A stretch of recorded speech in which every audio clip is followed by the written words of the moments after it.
কারণ একজন হকার সে মোকাবেলা করতে পারে না, কারণ তার অর্থ নেই, ক্ষমতা নেই, প্রতিপত্তি নেই।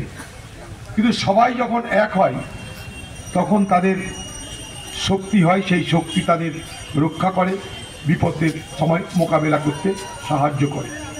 তাই কথাই বলে যে 10-এর লাঠি 1-এর বোঝা, অর্থাৎ ঐক্যবদ্ধ জীবন যেমন আমাদের সমাজে অন্যান্য ক্ষেত্রে প্রয়োজন, ঠিক একইভাবে পেশার স্বার্থে, রুটি রুজির স্বার্থে, যেখানে সকলের স্বার্থটা এক, সেখানেও কিন্তু ঐক্যবদ্ধ মানসিকতা প্রয়োজন।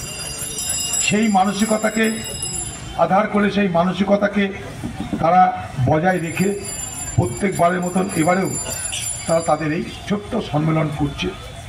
এখানে হয়তো অনেক সাজসজ্জা নেই, অনেক কিছু বৈভব নেই, কিন্তু এই যে সম্মেলনটা করছে, এই সম্মেলনটা করার মধ্যে লুকিয়ে আছে একটা অদ্ভুত আন্তরিকতা, আতিথেয়তা, ভ্রাতৃত্ববোধ, একে অপরের প্রতি সহযোগিতার মানসিকতা।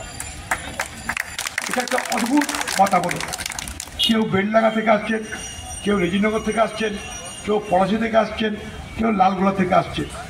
হিন্দু আছে, মুসলমান আছে, ব্রাহ্মণ আছে, শিডিউল কাস্ট আছে, সবাই আছে। এদের দেখে শিখতে হবে যে জীবনে চলতে গেলে এক হয়ে চলতে হবে। সমাজে আমাদের সকলের প্রয়োজনটা এক। আমাদের রুটি রুজি দরকার, সে কৃষক তারও জীবনে দরকার, শ্রমিক তার জীবনেও দরকার, চাকরিজীবী তার জীবনেও দরকার।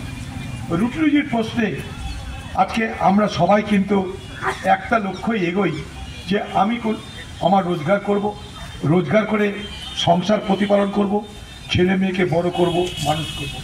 সকলের সমান হয় না, কেউ পারে কেউ পারে না, কিন্তু সবাই চেষ্টা করে। সেই চেষ্টা করার মধ্য দিয়েই আমরা সবাই মিলে এগিয়ে যাওয়ার লক্ষ্যে একটু একটু করে অগ্রসর হতে থাকি। সেই রকমই ট্রেড ইউনিয়ন, রেলের হকারের যে ট্রেড ইউনিয়ন, তারা সেই লক্ষ্য নিয়েই এই কাজটা করছে। তারা এখানে সবাই মিলে আজকে এসেছে, তারা আলোচনা করবে, নিজেদের মধ্যে ভাব বিনিময় করবে, আবার নিজ নিজ জায়গায় তারা ফিরে যাবে। এই হকার ইউনিয়ন তাদের বহুবিধ সমস্যা, যেদিন থেকে রেল চলতে আরম্ভ করেছে লাইনে, সেদিন থেকে যারা ট্রেনে সফর করে তাদেরও নানা প্রয়োজনের জন্য কখনো তাদের প্রয়োজন মেটানোর সুযোগ পেয়েছে, কখনো পায়। মনে করুন আজকে যারা ট্রেনে সফর করেন, ট্রেনে যাতায়াত করেন, তাদের খিদে লাগে, তাদের জল তেষ্টা লাগে। সবাই তো বাড়ি থেকে খাবার নিয়ে যান না, সবাই তো রান্না করা খাবার নিয়ে ট্রেনে ওঠেন না।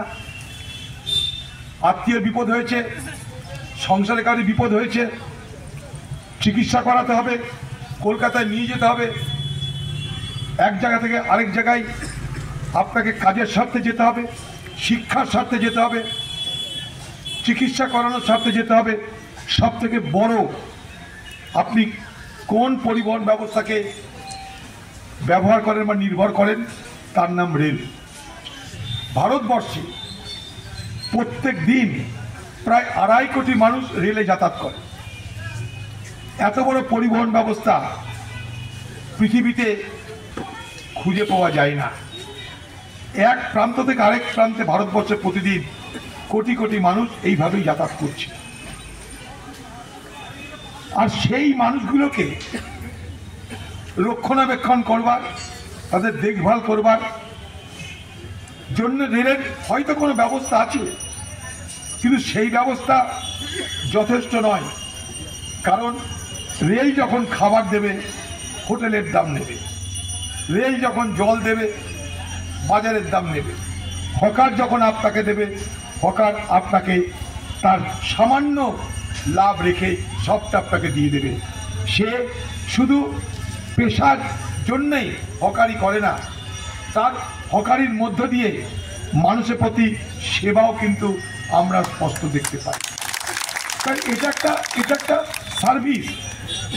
আজকে ভাবুন, আমরাও যাই কখনো কলকাতা, এখন হয়তো কম যাই, হকাররা দেখে মনে হয় যে এই তো খাবার নিয়ে চলে এলো। একবার ভাবুন তো, যে হকার তার সংসারটা ফেলে এসছে, তার বাড়ির ছোট বাচ্চাটা তো অসুস্থ, তাকে রেখে এসছে, তার বউ হয়তো জ্বরে ভুগছে, তাকে রেখে এসছে, তার বাবা মা হাঁটতে পারছে না, রেখে এসছে, বাড়ির বউ নিজে তারা খাবার তৈরি করেছে, সেই খাবার সে ঘাড়ে নিয়ে কোন সকালে বাড়ি থেকে বেরিয়েছে তার ঠিক নাই, তাকে সময় মতো স্টেশনে আসতে হবে, কারণ তার রোজগার নির্ভর করছে ট্রেনের যাতায়াতের উপরে। ট্রেনে যাতায়াত যারা করে, ট্রেন চললে তারা যাতায়াত করে, তাই ট্রেন সবসময় তো চলে না, নির্দিষ্ট সময়ে ট্রেন আপনার স্টেশনে এসে উপস্থিত হয়। আপনি সেই স্টেশনে যেমন সফরের জন্য ট্রেনে ওঠেন, ঠিক একইভাবে হকারকেও তার নির্দিষ্ট নিয়ম মেনে আপনার কাছে পৌঁছানোর জন্য তাকে প্রস্তুত হতে হয়। একবার ভাবুন, প্রত্যেক দিন তাকে এইভাবেই ঘর থেকে বেরিয়ে প্রথম স্টেশন থেকে তারপরে ট্রেনে তারপরে গোটা দিন ধরে তাকে মানুষকে কেনা বেচার জন্য তাগদা মারা, তারপর আবার বাড়ি ফিরে আসা, হাড় ভাঙা খাটুনি খেটে আবার বাড়ি ফিরে যাওয়া, রাতে কোনো রকমে ঘুমিয়ে আবার সকালে ট্রেন সফর শুরু হওয়া। আমাদের ট্রেনে চলতে ভালো লাগে, এক দিন ভালো লাগে, কিন্তু ভাবুন তো প্রতিদিন নির্দিষ্ট নিয়মে ট্রেনে যাতায়াত আমি আপনি করলে আমরা পাগল হয়ে যাব। তারা কিন্তু করে চলেছে, তার কারণ তাদের এটাই পেশা। নানা বিপদের মধ্যে তাদের পড়তে হয়, কখনো যাত্রী তার সঙ্গে ঝামেলা, কখনো আরপিএফ তার সঙ্গে ঝামেলা,